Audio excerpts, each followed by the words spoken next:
Okay, so let's unpack this. I was looking at a data set this morning that creates, one of the most staggering statistical paradoxes I think we've ever covered on a deep dive. It really is, yeah. It's a total study in extremes. Right, because on one end of the timeline, you have a man who is the fifth youngest U.S. senator in the entire history of the Republic. I mean, barely old enough to legally take the seat. Right. And then you follow that exact same timeline all the way to the end, and that very same man becomes the oldest person ever elected to the White House. It's a massive arc. We are not just talking about a career here.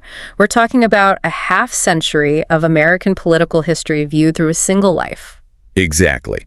So today we're doing a deep dive into the life and career of Joseph Robinette Biden Jr., the 46th president.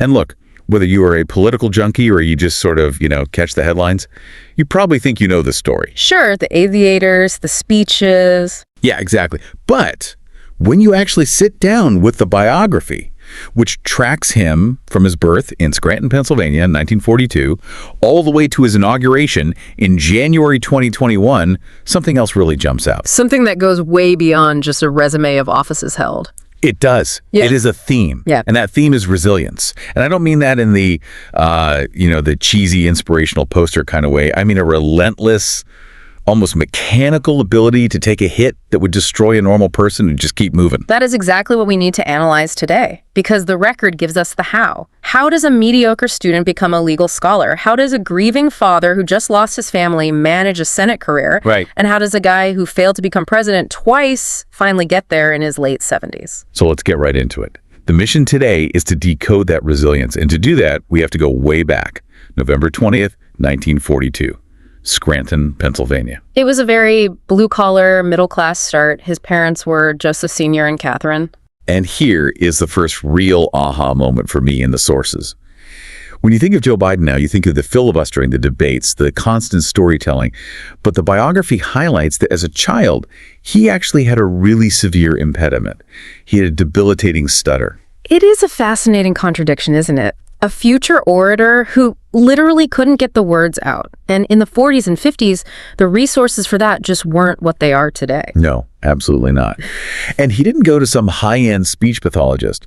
This is the part that really stuck with me. He overcame it by standing in front of a mirror and memorizing and reciting long passages. Passages of poetry, right? Yeah, poetry, Irish Yeats, just drilling it in front of the mirror, not through formal therapy. That speaks to a sheer force of will. Think about the discipline of a kid standing in front of a mirror, reciting these long texts over and over until the muscles finally cooperate. Yeah. It connects directly to the values his parents instilled in him. The sources specifically note they taught him hard work, determination, and perseverance.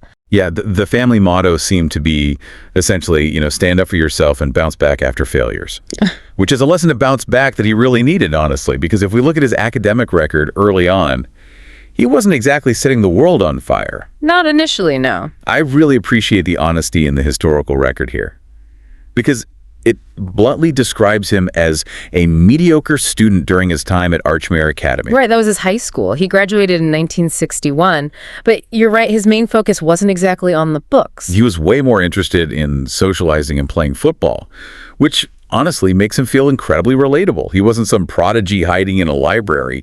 He was a guy who wanted to be out on the field. But even then, you can see this interesting split in his personality. He is a mediocre student on paper, but he clearly had natural leadership and high emotional intelligence. I mean, he was elected class president during both his junior and senior years. So he had the charisma, even if he didn't quite have the grades yet. But then we hit the first major pivot point. He goes to the University of Delaware, still playing football, still mostly having fun, and then he beats someone. The classic motivator. It really is. He falls in love during college, and the sources say that relationship spurred him to get serious about his future. Suddenly, the party guy buckles down. He realizes he needs a real career to build a life. Exactly. He starts grinding, gets accepted into Syracuse University Law School, and graduates in 1968. It is an early example of his capacity to pivot. He identifies a goal building a future with his partner, and he completely changes his own trajectory. He essentially wills himself from an average student to a law school graduate. And that sets the stage for what I think is the most dramatic section of this entire deep dive. We jump ahead to 1972. He has moved to Delaware. He's practicing law, serving on a county council. And then, at age 29, he decides to do something that sounds, frankly, insane. He runs for the United States Senate. You really have to understand the political context here to appreciate the audacity of that move. Yeah. He isn't just running for an open seat. He is challenging J. Caleb Boggs. The Republican incumbent. Right. A very beloved figure in Delaware politics. Incumbents almost never lose, especially not to a 29-year-old with very little money and almost no name recognition. But he just out-hustles him. He runs this grassroots door-to-door campaign with his family, and he pulls off a massive upset victory. At 29, he becomes the 5th youngest senator in the nation's history. He is literally on top of the world. It is the absolute peak of his life up to that point. He has his wife, Nelia, whom he married back in law school. They have 3 beautiful kids, 2 sons, Bo and Hunter, and a daughter, Naomi. Yeah. He has just won a historic election. And then just weeks later, everything shatters. This is the devastating pivot we alluded to earlier. It is difficult to even talk about, honestly. Yeah. It's December. He is down in Washington interviewing staff for his new office. His wife and kids are out Christmas shopping. And there is a terrible automobile accident. Nelia and their infant daughter, Naomi, are killed. The 2 boys are critically injured. You really have to pause there for a second. Try to imagine the psychological state of that man. Most people take months or years to process that kind of grief. Absolutely. You are preparing to take your seat in the Senate, the highlight of your entire career, and suddenly you are a widower and a single father to 2 boys lying in hospital beds.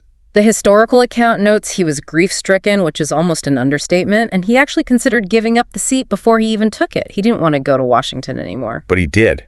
And this image from the sources always gets me. He takes the oath of office on January 5th, 1973. But he doesn't do it in the Capitol.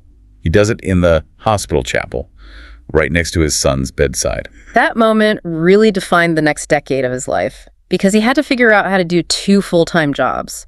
He wasn't just a United States senator, he was a single dad. This is where that famous train commute comes from, right? Yeah. Exactly.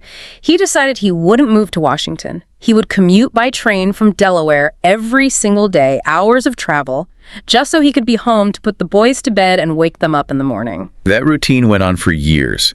It establishes the emotional core of who he is in the public eye.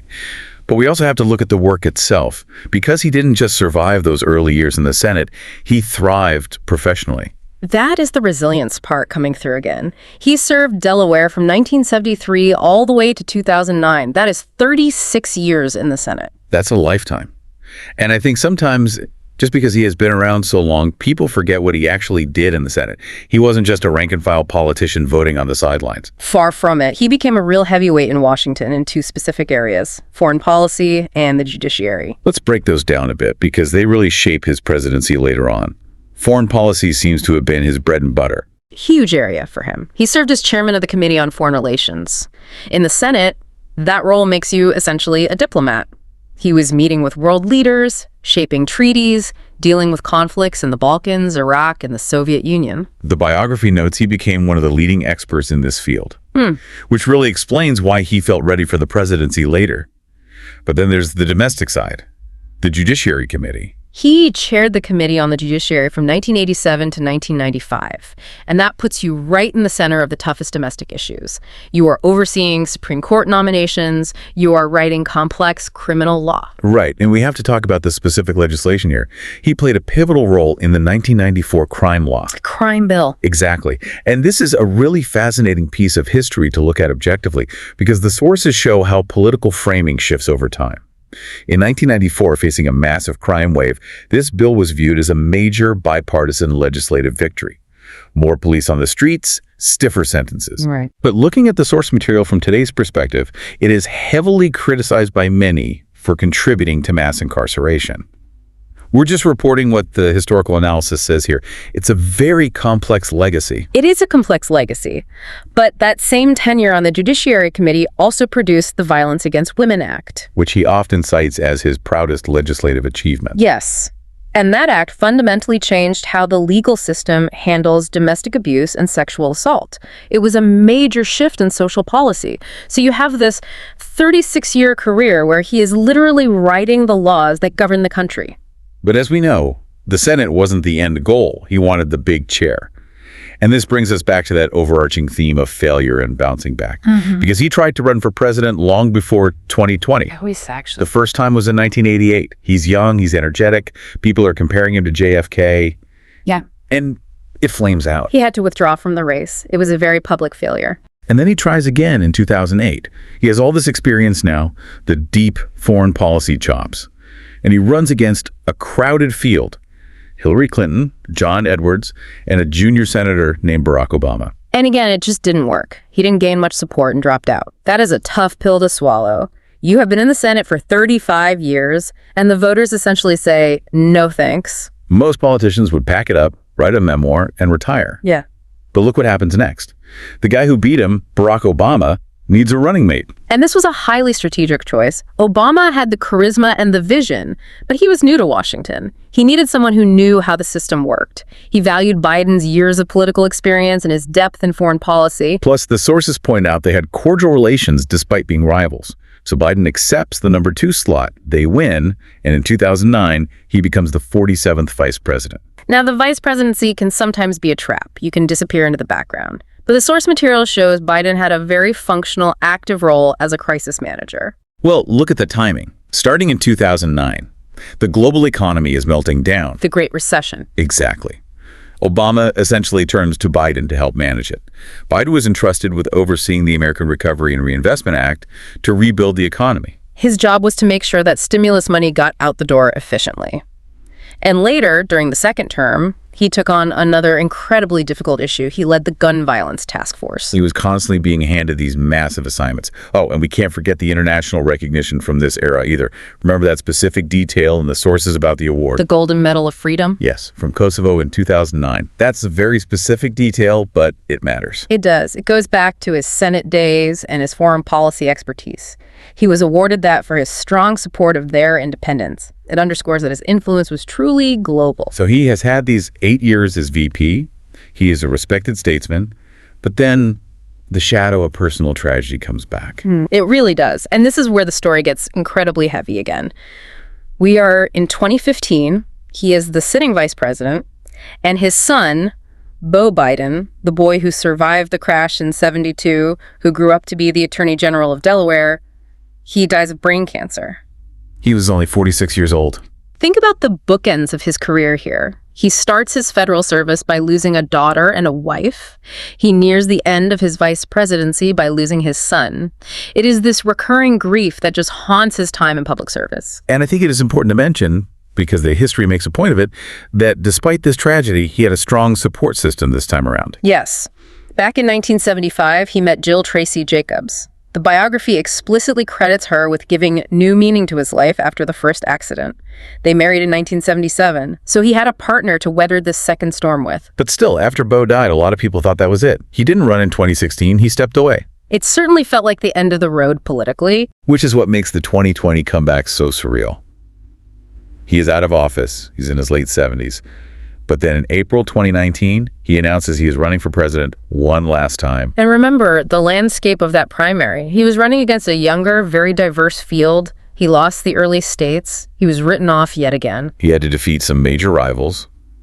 Bernie Sanders, who had a massive movement behind him. Kamala Harris, who challenged him aggressively early on. But he ground it out. He won the nomination. And then he selects his former rival, Kamala Harris, as his running mate. And then comes the general election against the incumbent, Donald Trump. The historical record describes it simply as a bitterly fought election. Which is probably putting it mildly. Yeah, but the result is history. He defeats the incumbent. And on January 20th, 2021, 48 years after he first took the oath in that hospital chapel, he takes the oath as the 46th president. And statistically, he becomes the oldest person ever elected to the White House. From a stuttering kid in Scranton to the highest office in the land. It is a remarkable journey to map out. So how do we synthesize all of this? We've walked through the entire timeline. We've seen the political highs and the devastating personal lows. For me, it comes back to that theme we established at the start, resilience. But it is a very specific kind of resilience. It is the ability to absorb a profound blow, grieve, and then get back to work. I think you're right. You have a man whose life is defined by endurance. Whether it was the physical struggle of the childhood stutter, the professional sting of losing presidential runs, or the deeply personal struggle of burying his children, he just kept showing up. There is a quote in the source materials that I think encapsulates this perfectly. It's from Biden himself. He said, "Failure at some point in your life is inevitable, but giving up is unforgivable." That really is the defining quote of the episode. It frames failure not as an endpoint, but as just a necessary part of the process. It does, and it really leaves you thinking about leadership in a different light. We often look for leaders who project absolute invincibility, but here is a historical account that suggests maybe the capacity to suffer and rebuild is a vital leadership trait. That raises a really provocative thought for you, the listener, to mull over. When we look at leaders who have endured profound personal tragedy, how does that shape the way they govern? Does enduring that kind of unimaginable loss make a leader more empathetic to the struggles of everyday people? Or does it require them to build such a hardened shell just to survive that they become detached? It is a fascinating question to consider when evaluating any historical figure. Is profound resilience a bridge to empathy, or is it an emotional shield? Something to definitely explore on your own. Well, that is all we have for today's deep dive into the source material on the resilience of Joe Biden. Thanks for listening. Thanks for joining us.